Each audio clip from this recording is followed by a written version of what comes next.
The silence inside Old Mill House concealed a brutal reality. John Bonham did not die in glorious triumph or in a crumpled pile of scrap metal. He was executed by a specific, horrifying number: 40 shots of vodka. It was a total systemic overload.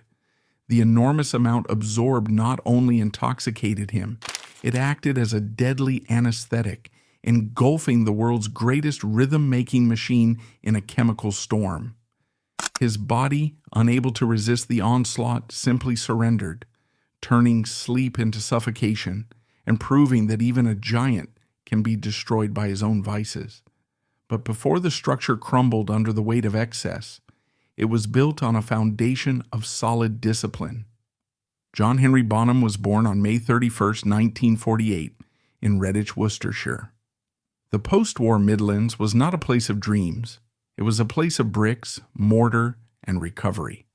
The landscape was gray, defined by the smoke of industry and the stoicism of the working class. John was not born into a musical dynasty. His father, Jack Bonham, was a carpenter and a builder. He was a man who worked with his hands, building structures that were meant to last. John grew up in this world of physical labor. He helped his father on building sites. He carried hods of bricks. He mixed cement. He learned early that value came from sweat and tangible results. This upbringing shaped his physiology.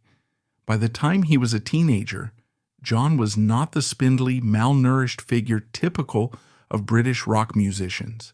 He was broad, he was dense, his hands were large and calloused, the hands of a bricklayer, not a pianist. When he eventually picked up drumsticks, he held them like hammers. He did not play with the wrist. He played with the forearm and the shoulder. He applied the physics of construction to the art of percussion. He struck the drum with the intent to drive a nail through the floor. His obsession with rhythm began before he had an instrument. At 5 years old, he was beating on a bath salt container with wires.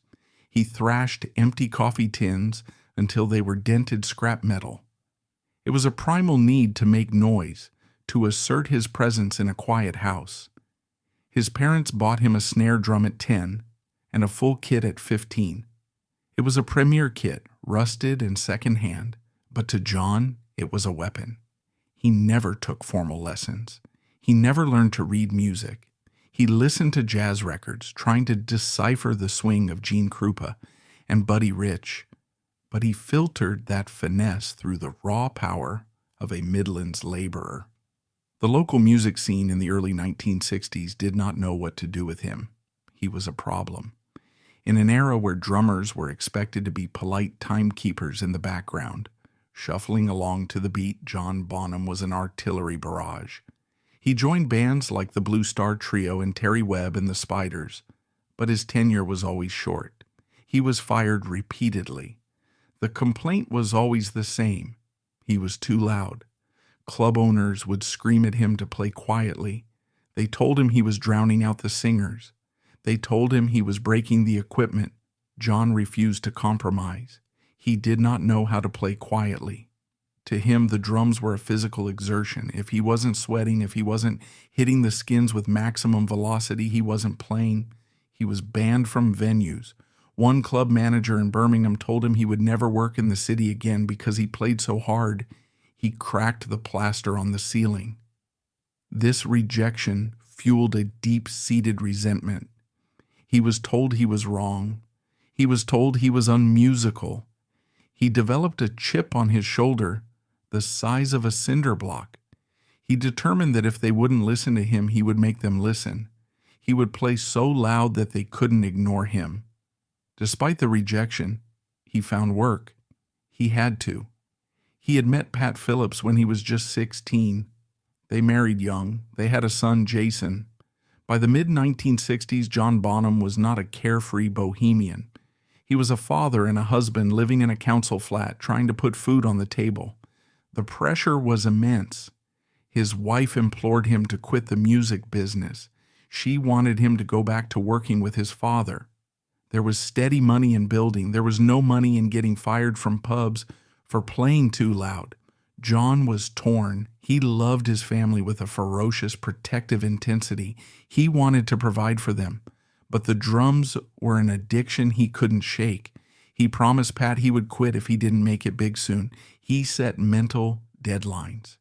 He was always 1 month away from selling the kit and buying a trowel. This tension between the domestic life he craved and the musical drive that consumed him became the central conflict of his existence. He was a homebody who hated leaving Redditch. He hated the travel. He hated the uncertainty. Yet he possessed a talent that demanded he leave.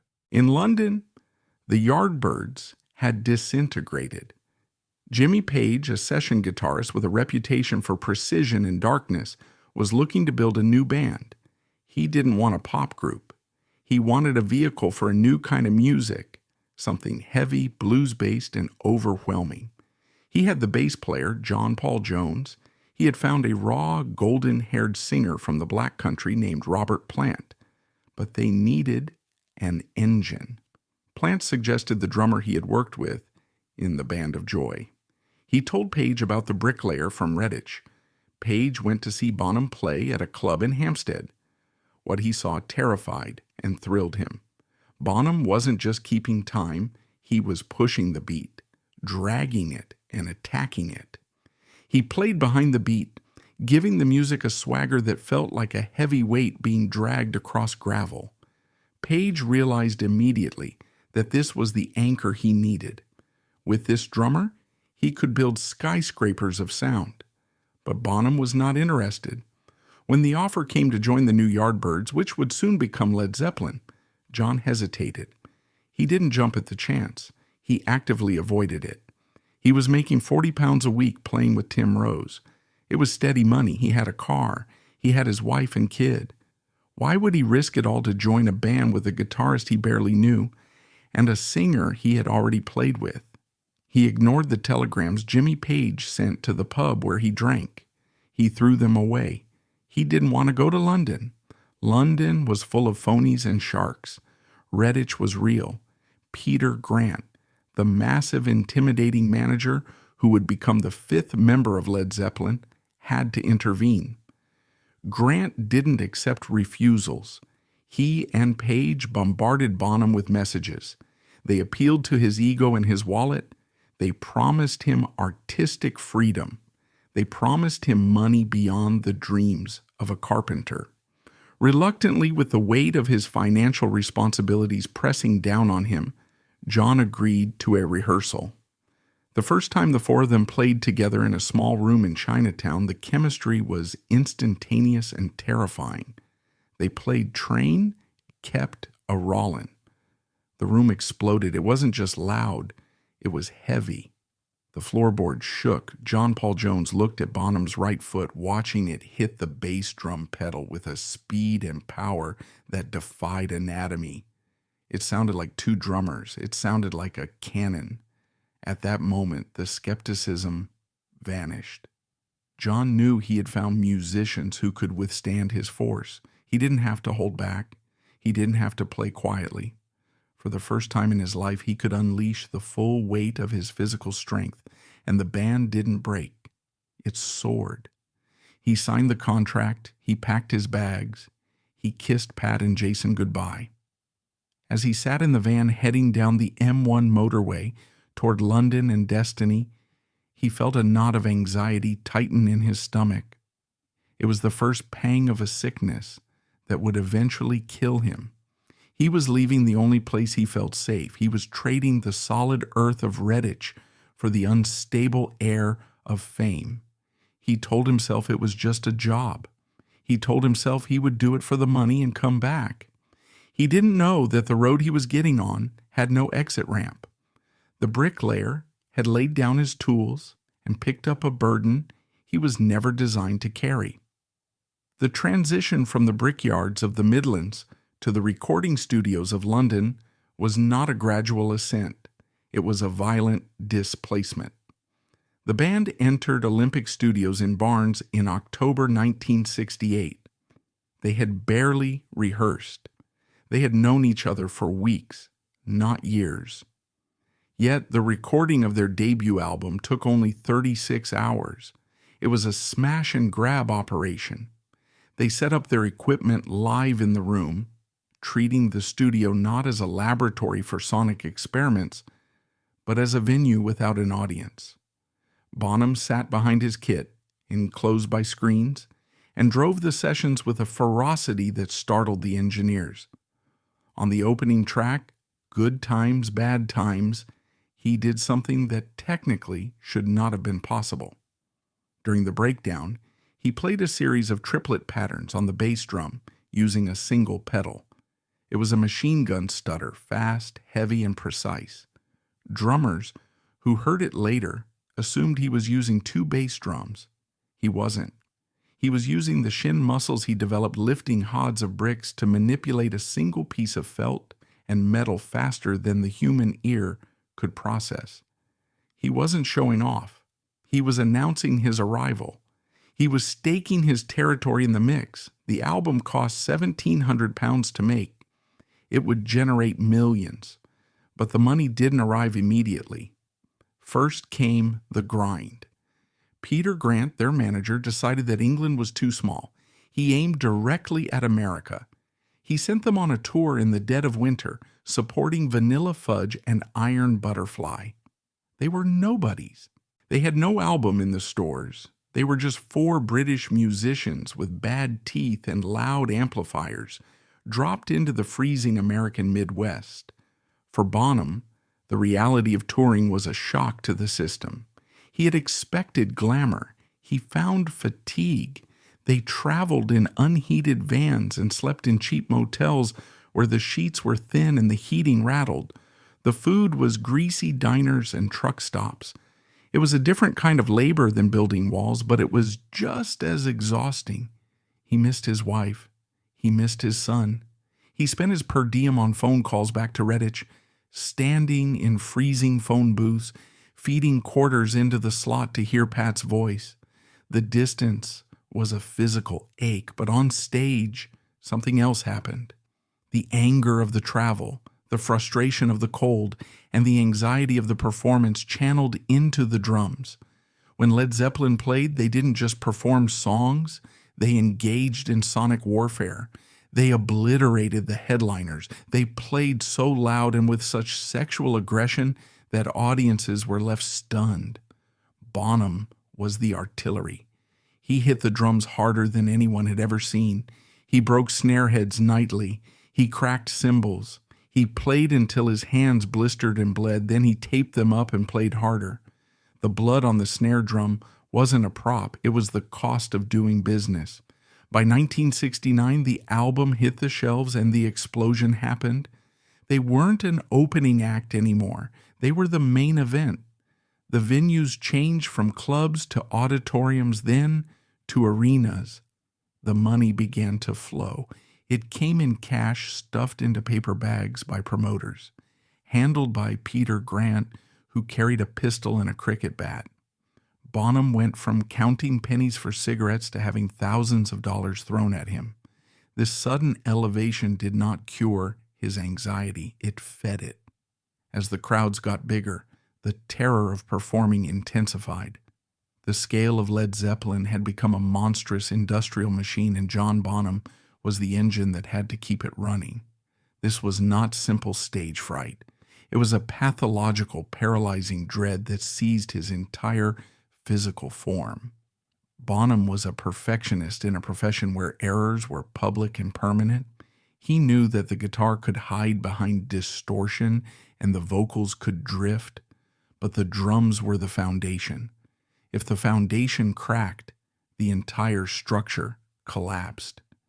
He was terrified of making a mistake, of losing the beat, of being exposed as a fraud.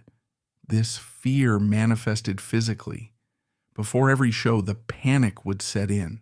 It wasn't a mental worry, it was a biological revolt. His stomach would cramp violently, rejecting food, twisting into knots that made basic digestion impossible. His hands, the very tools of his trade, would shake uncontrollably. For a man whose livelihood depended on precision and power, these tremors were a nightmare. He would pace the dressing room like a caged animal, sweat beading on his forehead before he even hit a note. The dressing room became a cell. The roar of the audience outside didn't sound like adoration. It sounded like a demand. They wanted the thunder, and he wasn't sure he could summon it. He felt isolated in his terror, surrounded by people, but utterly alone in the responsibility he felt. He needed a switch to turn off the noise in his head. He needed a way to regulate his nervous system. He needed a sedative. He found it in alcohol. He had always been a drinker. A pint of bitter in the pub was the standard reward for a day's work in the Midlands. That was the culture he came from.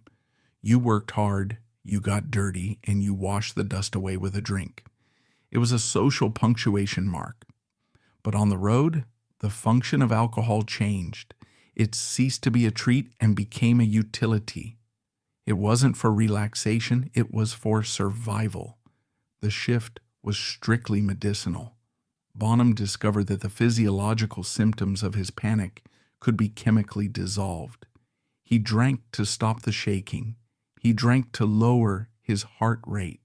He discovered that a few shots of vodka or a bottle of wine created a barrier between him and the fear. The alcohol acted as a thick glass wall. He could see the pressure on the other side, but he couldn't feel it. It slowed his racing pulse. It loosened the knots in his gut.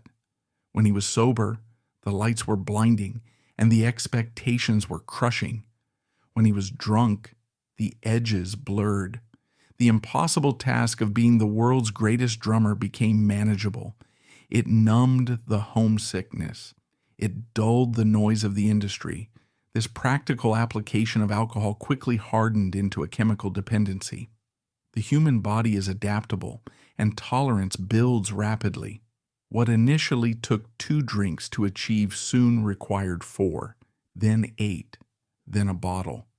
Bonham was a man of immense physical density, and his constitution could absorb staggering amounts of toxin. This high tolerance was not a gift. It was a trap. It allowed him to remain upright and functional at blood alcohol levels that would incapacitate a normal man. He wasn't partying. He was maintaining a baseline. He was medicating a chronic anxiety disorder with a depressant that only worked for a few hours at a time. The drinking became strategic. He preloaded his system before travel to handle the fear of flying. He drank before check-in to handle the anxiety of a new hotel. Most critically, he drank to get on stage. The ritual became a dangerous calculation. Ingest enough vodka to kill the fear, but not enough to kill the timing. For a long time, he walked this tightrope successfully. The alcohol fueled his aggression behind the kit, giving him a swagger that masked the insecurity. It silenced the internal voice that screamed he wasn't good enough. But the relief was borrowed. The alcohol didn't remove the anxiety. It simply deferred it, and the debt always came due with interest. The cycle of addiction filled the void of boredom. A tour consists of 2 hours of performance and 22 hours of waiting. For a high-energy man used to physical labor, this stillness was torture. The alcohol killed the time. It deleted the hours spent in airports, in limousines, in sterile hotel suites. He drank to fast forward through his own existence. He drank to black out the loneliness. He wasn't seeking pleasure. He was seeking oblivion. The bottle became his most reliable companion, the only thing that didn't ask anything of him. But the chemical solution created a new problem. The alcohol stripped away the man and left something else in his place. The transformation was Jekyll and Hyde. Sober John was a gentleman. He was polite, slightly shy, and deeply sentimental. This was the man who loved his farm, who missed his children, who wanted a quiet life away from the madness. In the rare moments of clarity, John was generous and grounded. He bought toys for his son and jewelry for his wife. He tipped waitresses generously. He wanted to be a good man. He wanted to be normal. But as the liquor level rose, John receded and Bonzo emerged. Bonzo was not a nickname. It was a diagnosis. It was the armor he forged to survive the brutal ecosystem of rock and roll. The alcohol dissolved his inhibitions and unleashed a dormant rage. The shy man became loud. The polite man became aggressive. The sentimental man became destructive. Bonzo was the manifestation of pure, unfiltered impulse. He dominated rooms because he felt small. He broke things because he felt broken. He drove motorcycles through hotel hallways and smashed furniture not for fun, but because he needed to exert control over a chaotic environment. The industry enabled the monster. They didn't want John the farmer. They wanted Bonzo the legend. They laughed when he threw televisions out of windows. They paid the bills when he destroyed restaurants. They reinforced the pathology. They taught him that his worst behavior was his most celebrated trait. There were no consequences for Bonzo. The normal social contracts that keep people in check were suspended. He was surrounded by enablers who mistook his desperate acting out for rock and roll rebellion. They didn't see a man in pain. They saw a party animal. Ultimately, the persona consumed the person. The drinking stopped being a choice and became a physiological requirement. He drank to feel normal, but normal was moving further away. The rage, the violence, and the destruction were the thrashing of a man drowning in plain sight. The alcohol numbed the panic, but it also numbed his humanity. It turned off the part of him that cared about the future, about his health, about the pain he was causing. It left only the impulse of the moment. Bonzo didn't care about consequences. Bonzo was invincible. The destruction became legendary, not because it was fun, but because it was a symptom of extreme boredom and repression. The touring cycle was relentless. Perform, travel, hotel, perform. There was no stimulation. Confined to hotel rooms for safety, Bonham felt like a prisoner. The energy he used to build houses had nowhere to go, so he dismantled things. At the Continental Hyatt House in Los Angeles, nicknamed the Riot House, the band took over entire floors. Bonham didn't just throw a television out the window. That was a cliche. He dismantled the plumbing. He rode a Harley-Davidson motorcycle through the hallways, tearing up the carpet, terrifying the maids. He walked into room 1015, saw a painting he didn't like, and put his fist through it. He wasn't laughing when he did these things. He was often grim, efficient, and angry. He was remodeling his cell. Peter Grant facilitated this behavior. Grant was a former wrestler, a mountain of a man who viewed his job as protecting his boys from the world and from the law. When Bonham destroyed a room, Grant didn't lecture him. He opened a briefcase full of cash and paid the manager triple the cost of the damage. "Fix it," he would say, "and don't call the police." This lack of consequences was catastrophic for Bonham's development. In the real world, if a bricklayer smashes up a pub, he goes to jail, he loses his job, he learns a lesson. In the world of Led Zeppelin, if Bonham smashed up a hotel, he was treated like a king. The normal feedback loops of society were severed. He learned that he could do anything, hurt anyone, break anything, and money would make it disappear. He was a child living in a world without rules, armed with the strength of a laborer and the bank account of a corporation. By 1973, the band had reached a level of fame that was almost suffocating. They broke the Beatles' box office records. They played to 56,000 people in Tampa. To transport this circus, they hired the Starship, a retired Boeing 720 passenger jet modified for luxury. It had a bedroom, a bar, an electric organ, and a fireplace. It was the ultimate symbol of excess. For Bonham, the Starship was a flying coffin. His fear of flying was pathological. He understood the mechanics of gravity and engines, and he did not trust them. This wasn't a mild nervousness about turbulence or a dislike of enclosed spaces. It was a primal, sweating terror that reduced a physically imposing man to a trembling wreck. The luxury of the Boeing 720, the bedroom, the electric organ, the brass bar, meant nothing to him. To the rest of the world, the Starship was the ultimate symbol of rock and roll success. To John Bonham, it was a pressurized metal tube cruising at 30,000 feet, waiting to fall out of the sky. He couldn't rationalize the fear away. No amount of safety statistics or reassurance from the pilots could penetrate the panic. He felt trapped in the air, suspended in a void where he had absolutely no control. For a man who defined himself by physical power and earthly solidity, this helplessness was intolerable. Every time the itinerary called for a flight, the panic attack would begin hours in advance. He couldn't just walk onto the plane. He needed a chemical passport. The ritual was grim. Long before reaching the runway, Bonham would begin a procedure of self-sedation, treating vodka not as a beverage, but as a general anesthetic required to board the metal tube he feared would be his coffin. He needed to be near comatose to step onto the tarmac. The walk up the stairs to the cabin was a blur of intoxication, a necessary fog to blind him to the reality of what he was doing. Once on board, while Page and Plant held court or slept, Bonham would sit gripped by terror, white-knuckled, pouring drink after drink to maintain the anesthesia. The onboard bar became his life support system. He didn't sip cocktails. He downed spirits with industrial efficiency. Every bank of the wing, every chime of the seatbelt sign was met with another glass.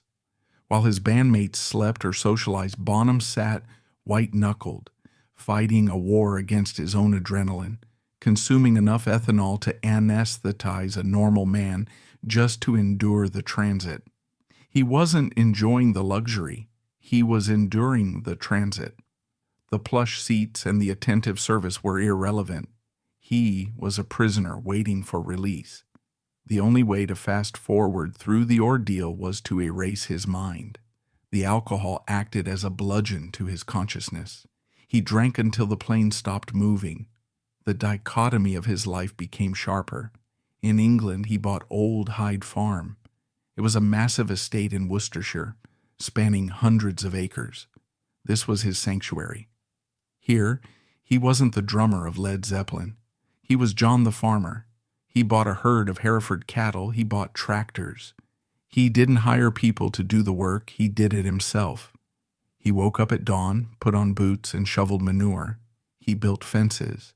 He went to the local pub, the Plough, where the locals treated him like a regular. He was happy. He was grounded. The soil under his fingernails was real. Then the phone would ring. It would be Peter Grant. The tour dates were set. The machine needed to be fed. Witnesses described the change that came over him when he received the call.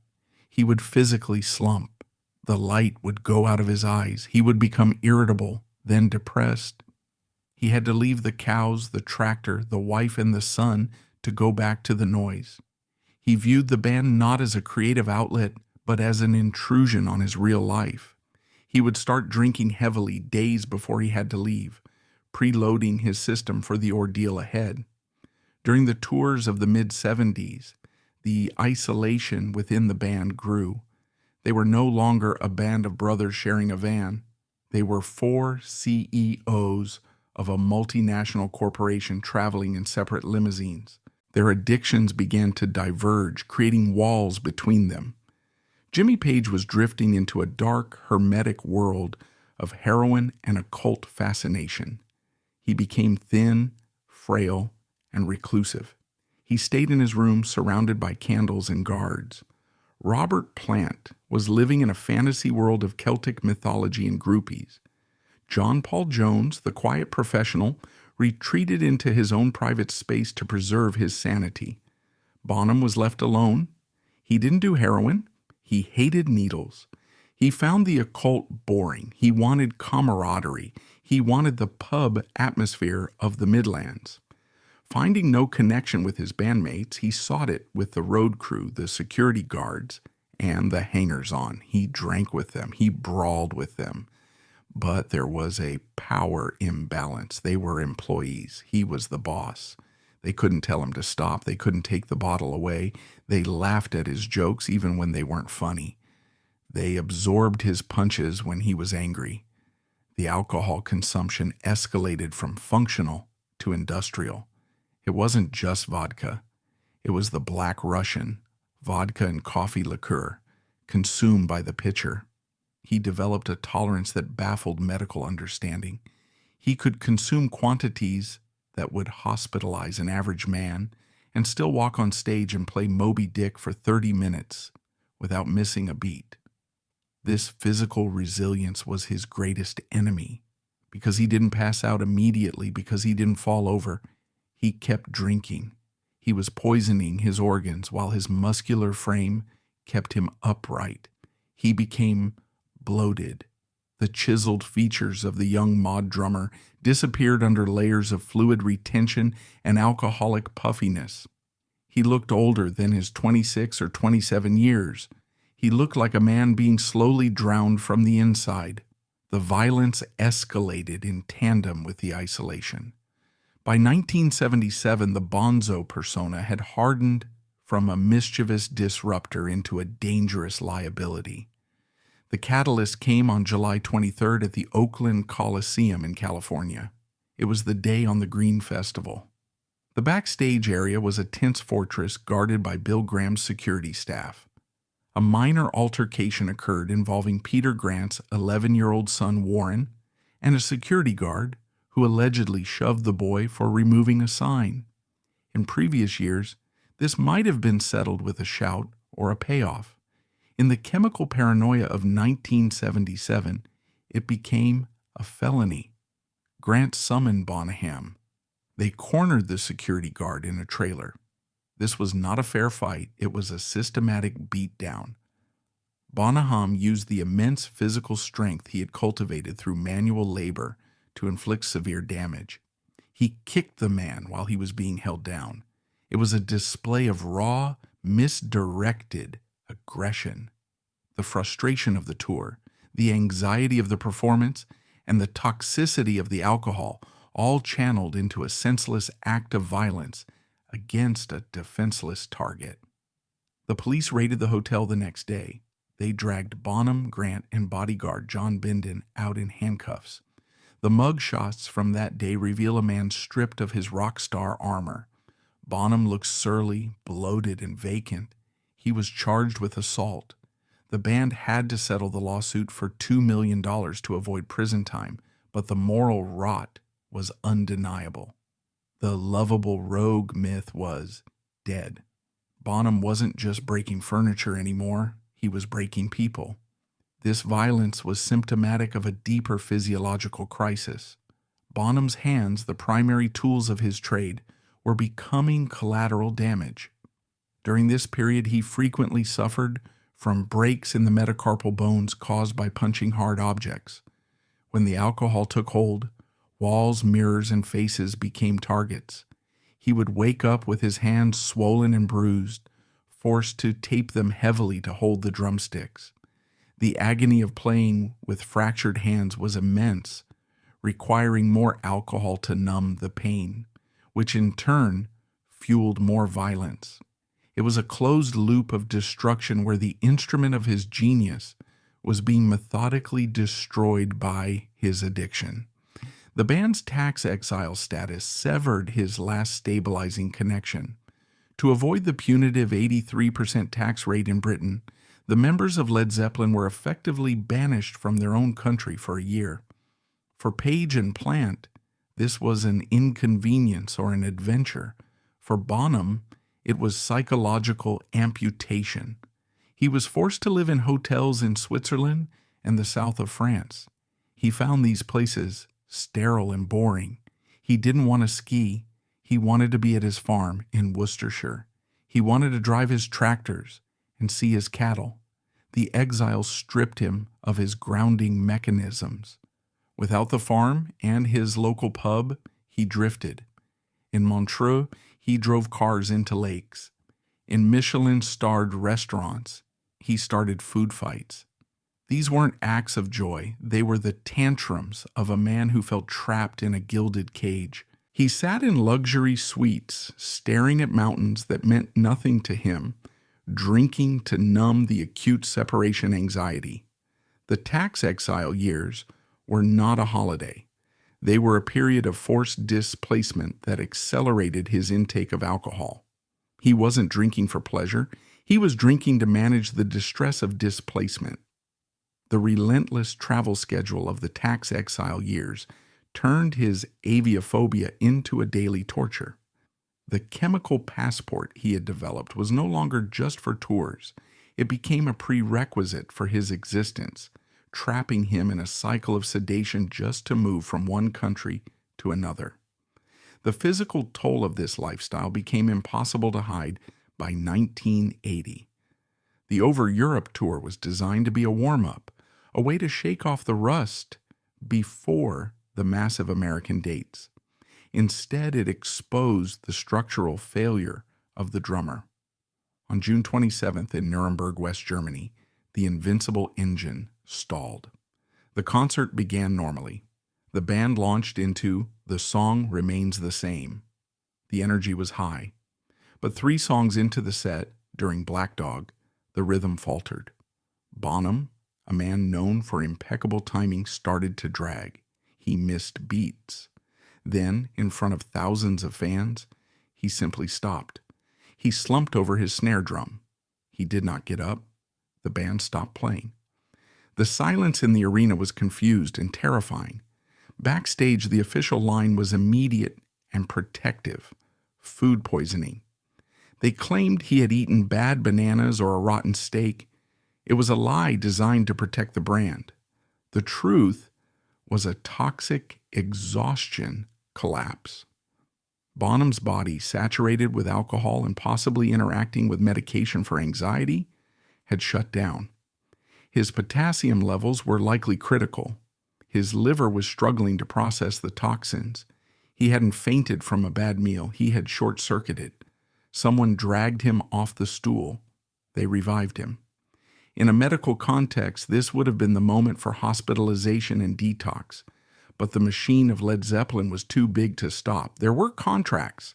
There were promoters. There was the momentum of a decade of dominance. They canceled the rest of the Nuremberg show, but the tour continued.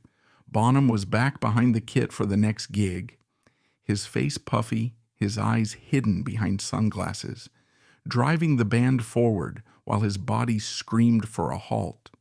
This physical deterioration was mirrored by a retreat into a private world of alcohol at home. At his old Hyde farm, he had constructed the Plough, a replica of his favorite pub. It was meant to be a social hub, a place to entertain friends. But in the final months, it became a bunker. Pat, his wife, would often find him there alone, drinking in the dim light, surrounded by the trophies of a career that terrified him. He was hiding from the world in a pub that he owned, drinking to silence the noise of the stadiums that rang in his ears even in the quiet of the countryside. The samurai sword incident in Japan remains one of the most chilling examples of his dissociation. During a tour, in a hotel room, Bonham acquired a katana in a state of blackout intoxication. He didn't just pose with it, he used it. He demolished the room with the precision of a butcher. He sliced through curtains, furniture, and lamps. It was not a rock star trashing a room. It was a man armed with a deadly weapon, losing contact with reality.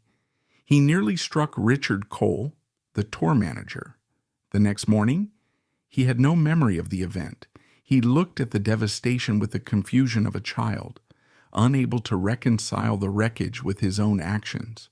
The alcohol was no longer just making him drunk. It was erasing him, leaving a violent stranger in control of his body.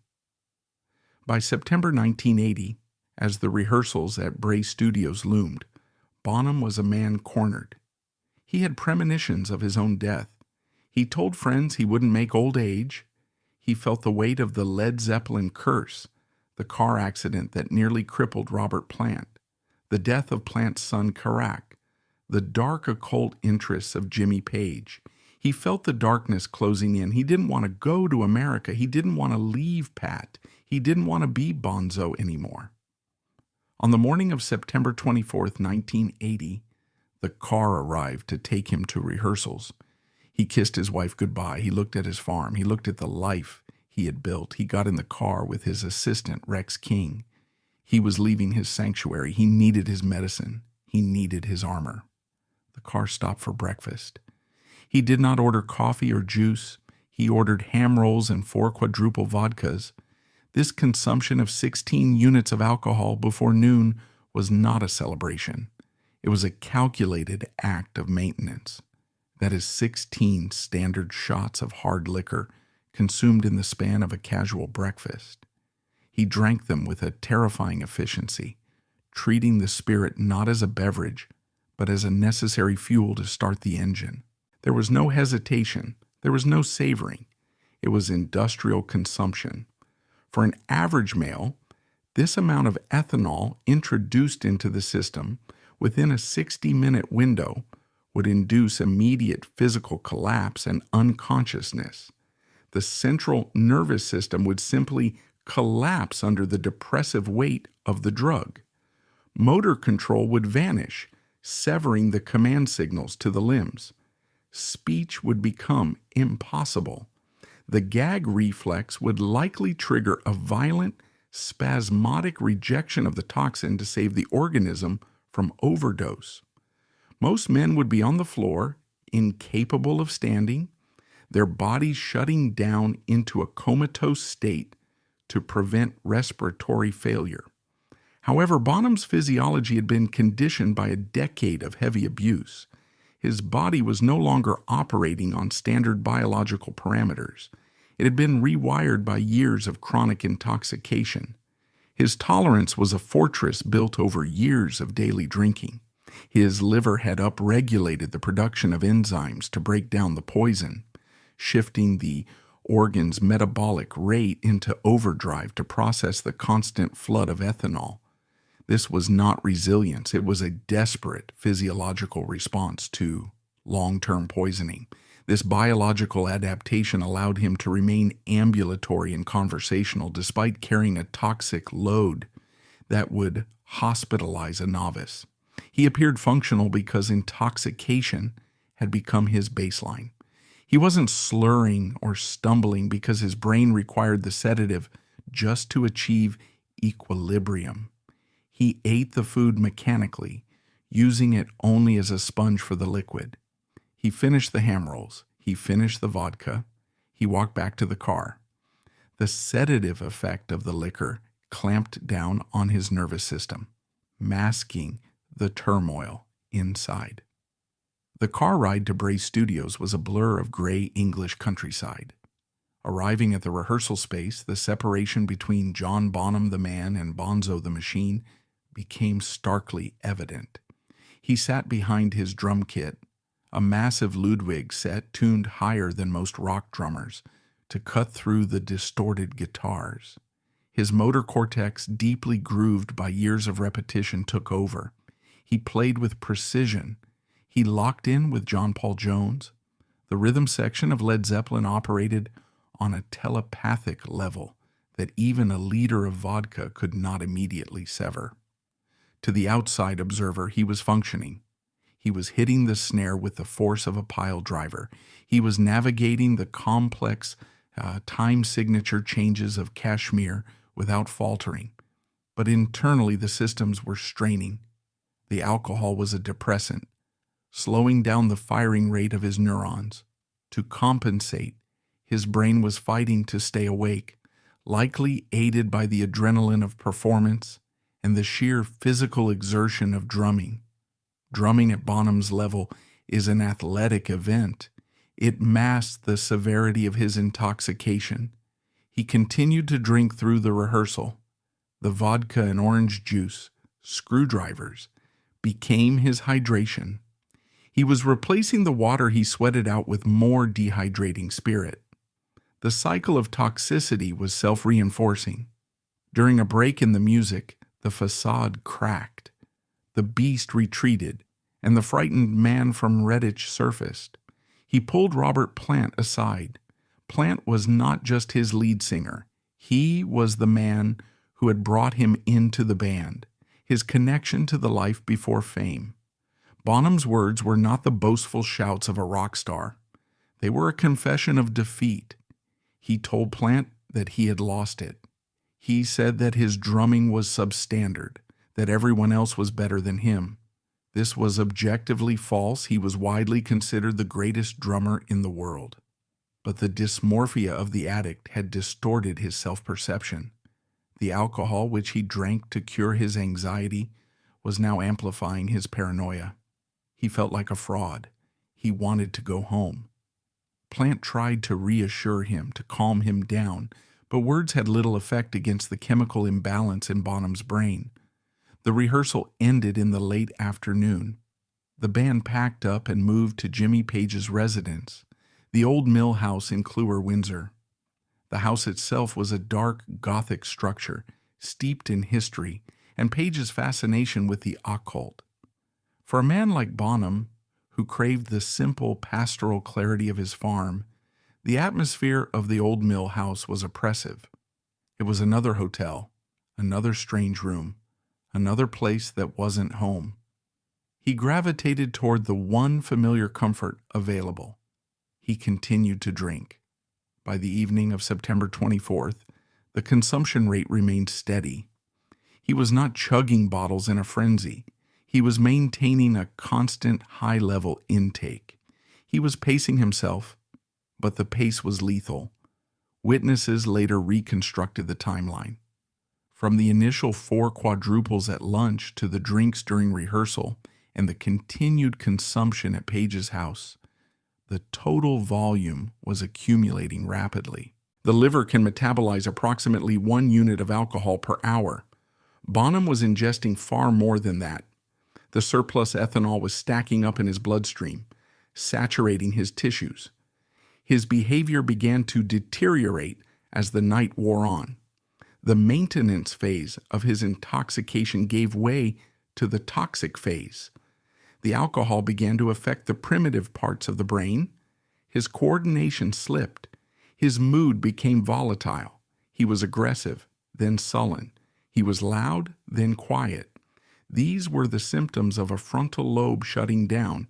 The executive functions, judgment, inhibition, emotional regulation, were being stripped away layer by layer. He was becoming a creature of pure impulse.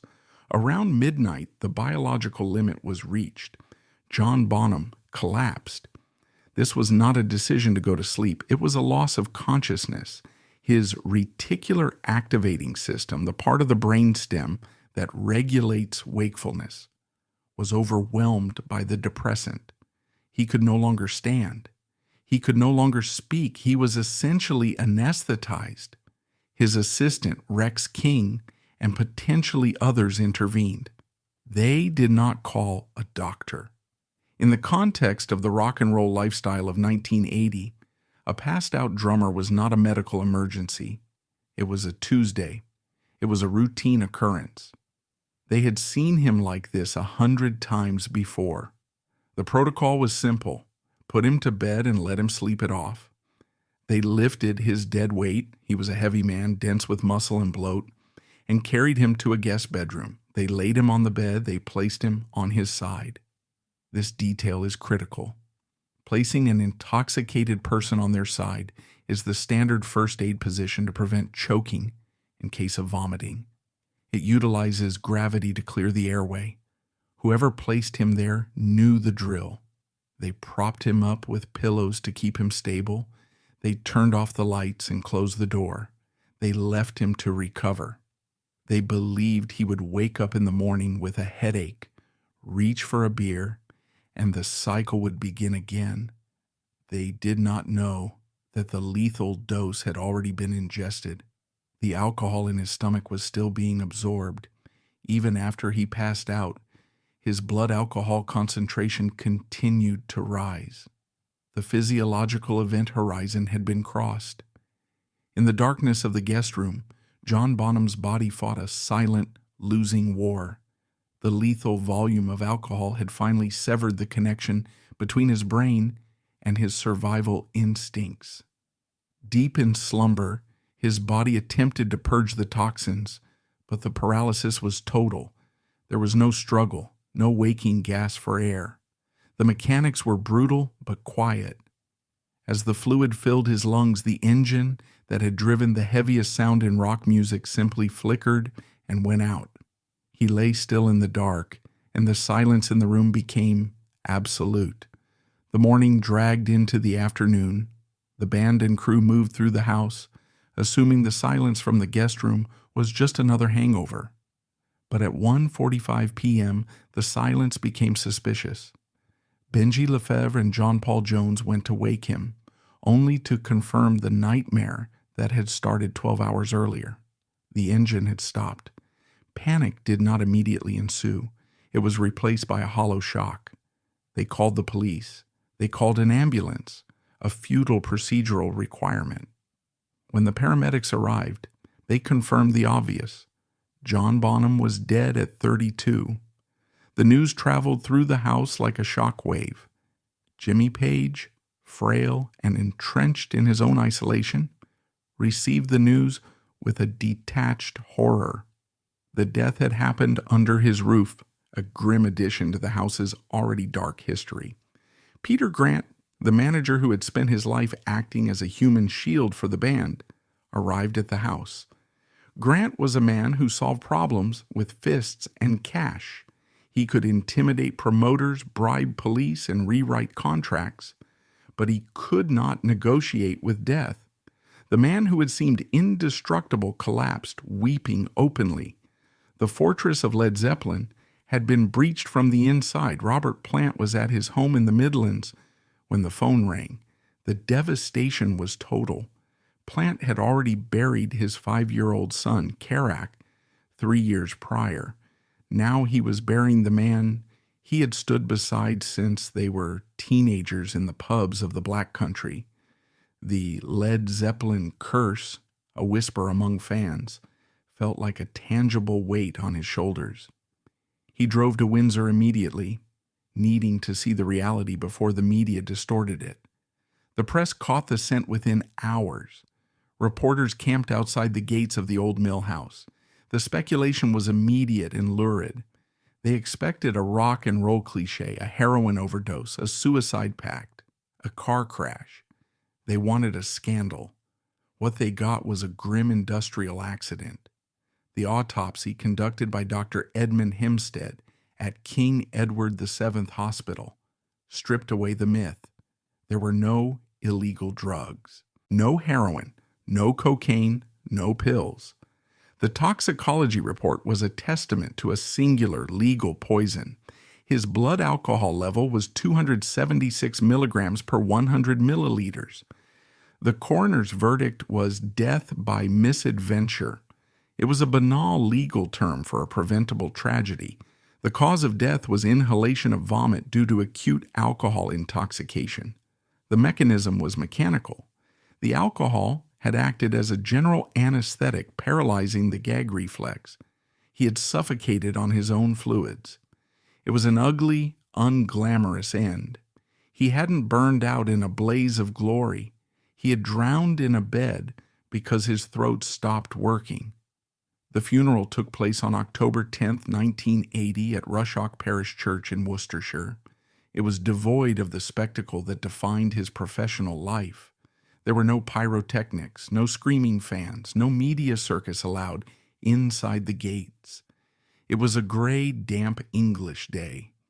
The attendees were family, neighbors who knew him as the local farmer, and the royalty of the British rock scene. Paul McCartney and Jeff Beck stood in the rain. The surviving members of Led Zeppelin, Page, Plant, and Jones, stood together, looking older than their years, stripped of their armor. Without the wall of amplifiers, they were just 3 frightened men in black suits. The wreath from the band was simple. It read, "From the other 3." It was an admission of a broken integer. They were no longer a quartet. They were a remainder. as the coffin was lowered into the ground, burying the man who had generated the heartbeat of the 1970s. The silence of the countryside swallowed the noise. The thunder had stopped. On December 4th, 1980, the band issued a press statement. It was devoid of corporate spin. It was short, blunt, and final. We wish it to be known that the loss of our dear friend and the deep sense of undivided harmony felt by ourselves and our manager have led us to decide that we could not continue as we were. With those words, they dismantled the biggest band in the world.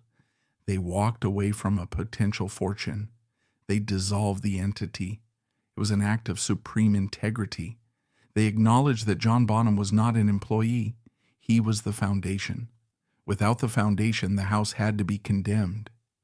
The liquidation of the Led Zeppelin corporate entity in 1981 was a bureaucratic dismantling of a cultural empire.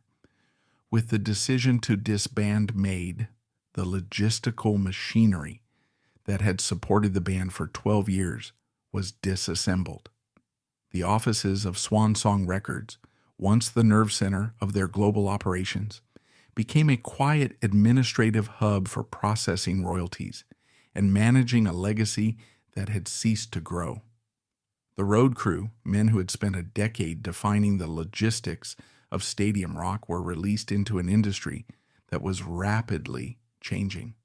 The hammer of the gods era was replaced by the synthesizer-driven new romantic movement.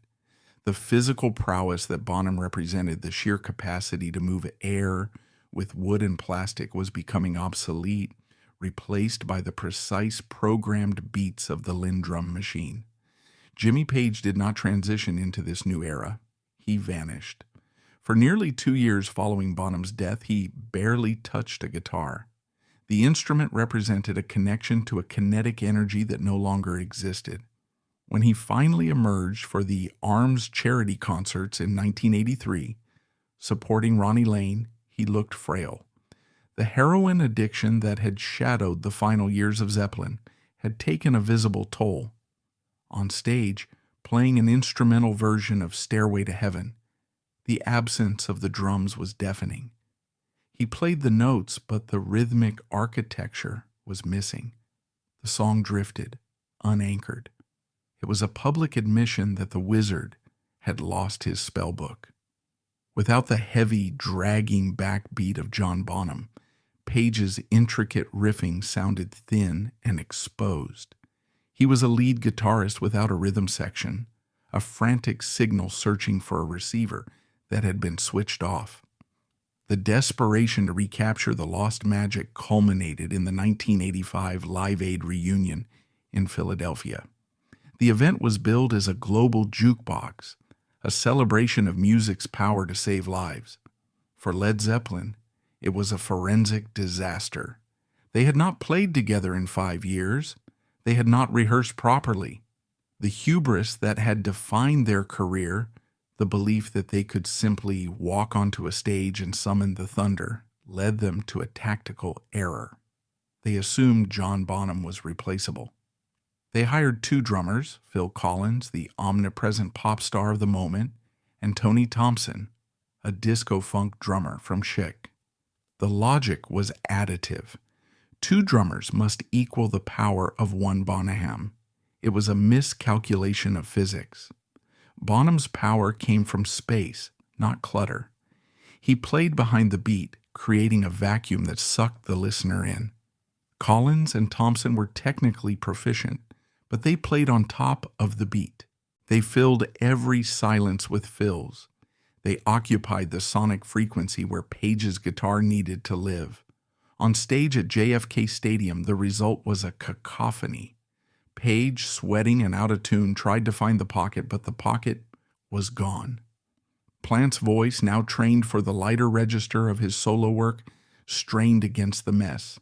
They looked at each other with panic. The organism was rejecting the transplant. They walked off stage not as gods, but as unrehearsed relics. The broadcast proved to 1 billion people that the alchemy of Led Zeppelin was finite and biologically specific. This public humiliation drove a wedge between the survivors. Plant viewed the reunion as a mistake, a regression. He doubled down on his refusal to tour as Led Zeppelin. He wanted to be a modern artist, not a museum exhibit. Page, however, was desperate to vindicate the legacy. He wanted to prove that the music still worked. This tension led to the 1988 Atlantic Records 40th anniversary concert. This time, they turned to the bloodline. Jason Bonham was 22 years old. He was a capable drummer, playing with a band called Virginia Wolf. He had the name, he had the face, he had the genetic predisposition for the rhythm. The rehearsal period for the 1988 show was intense. Page was demanding. He wanted the heavy swinging groove that only John could provide. Jason played with the energy of youth, attacking the kit with a ferocity that mimicked his father. But he was playing on adrenaline, not the deep, settled anxiety that gave John his swing. John played like a man holding back a flood. Jason played like a man trying to start a fire. The performance at Madison Square Garden was an improvement over Live Aid, but it was frantic. Jason rushed the tempos. He was a young man playing for his life, trying to fill the shoes of a giant. The nuances, the ghost notes on the snare, the subtle drag of the bass drum were flattened by the sheer volume of the event. It was a valiant attempt, but it highlighted the difference between genetics and genius. Throughout the 1980s, the rock world attempted to engineer a replacement for the Bonham sound. Producers used technology to mimic what Bonham did with his wrists. They developed gated reverb, a studio technique that made drums sound massive and artificial. It became the defining sound of the decade, the loud, explosive snare drum of Phil Collins and hair metal bands. But it was a hollow imitation. Bonham's sound was organic. It was the sound of wood hitting plastic in a stairwell. The 80s sound was digital. It was the sound of a microchip processing a sample. The industry spent 10 years and millions of dollars trying to recreate electronically what a bricklayer from Worcestershire did with a single kick pedal. The personal toll on the Bonham family during this decade was severe.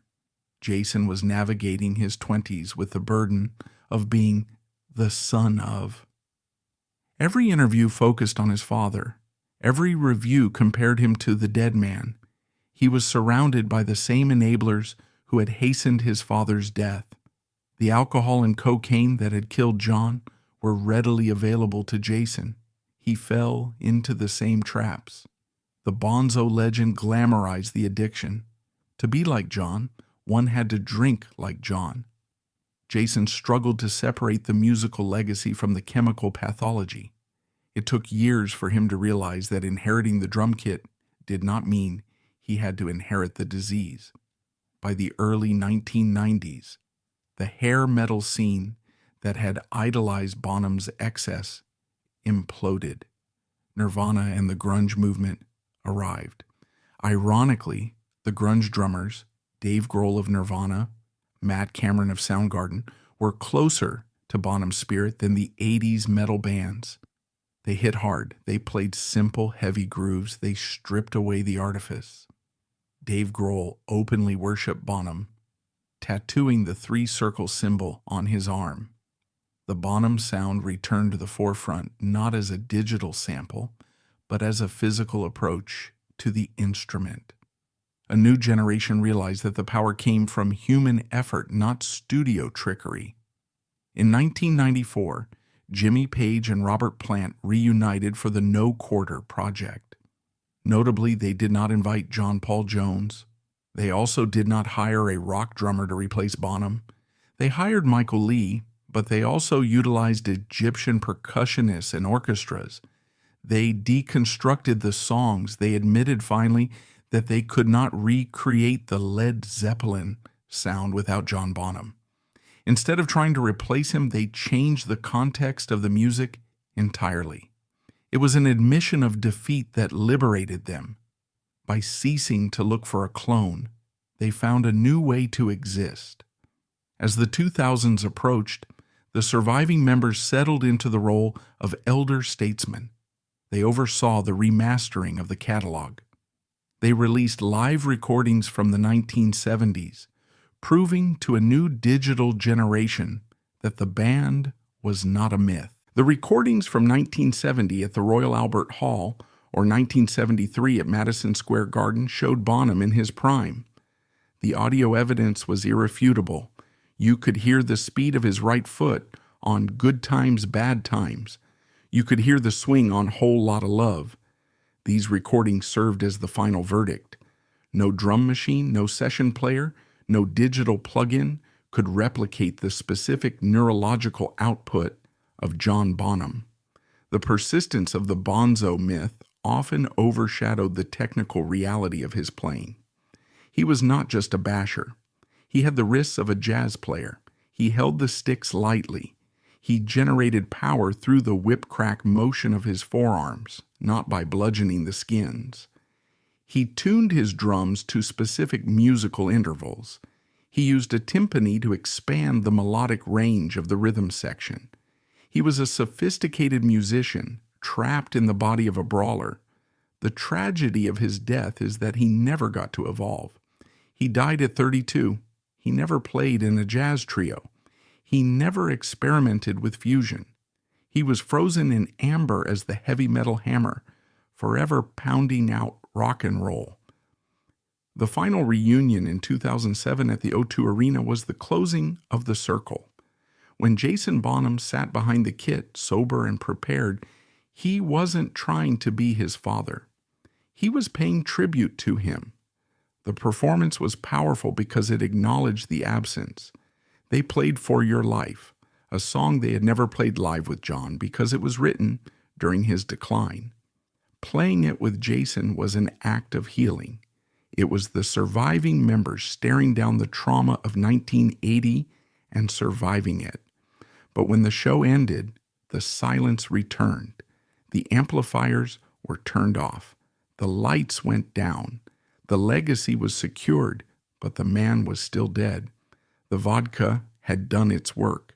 The engine had stopped and no amount of applause could restart it.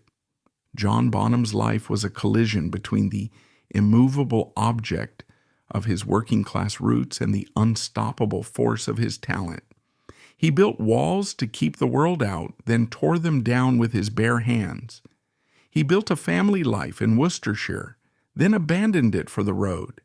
He drank to build a bridge between the anxiety of the man and the fearlessness of the myth, but the bridge collapsed under the weight. He lies in the quiet earth of Worcestershire, miles away from the noise of the stadiums. His headstone is simple. It does not list his discography. It does not mention the millions of records sold. It lists his name, his dates, and his role as a father and husband. In death, he finally achieved what he struggled to find in life. He is just John. The beast is gone, the noise has stopped, and the silence finally is peaceful.